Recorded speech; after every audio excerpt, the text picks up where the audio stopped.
তারাবির নামাজ আদায় করা কি ফরজ না নফল? ফরজ না সুন্নত? সুন্নত, সুন্নতে মুআক্কাদা। নবী করিম সাল্লাল্লাহু আলাইহি সাল্লাম বলেছেন, মান সামা মান কামা রমাদানা ঈমানান ওয়া ইহতিসাবা গুফিরা লাহু মা তাকাদ্দামা মিন যামবি। যে ব্যক্তি রমজান মাসে রাতে দাঁড়িয়ে তারাবির নামাজ পড়বে, তার পূর্বের সমস্ত গুনাহ খাতা মাফ করে দেওয়া হবে। এইজন্য তারাবির নামাজ পড়বো তো ইনশাআল্লাহ।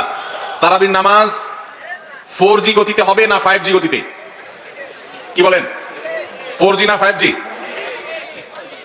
ভাইরা আমার, সবকিছুতে গতি ভালো না, সবকিছুতে গতি ভালো না। নেটের গতি যত বেশি হয় তত ভালো, কিন্তু নামাজের গতি, ইবাদত, সিজদার গতি, তারাবির গতি যত কম হয়, যত ধীরে ধীরে হয়, যত শান্তশিষ্ট ভাবে হয়, তত আল্লাহর কাছে বেশি মর্যাদাবান হয়।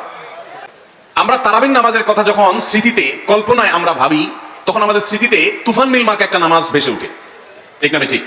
5 ওয়াক্ত নামাজ এত তাড়াহুড়া করা হয় না তারাবি যত।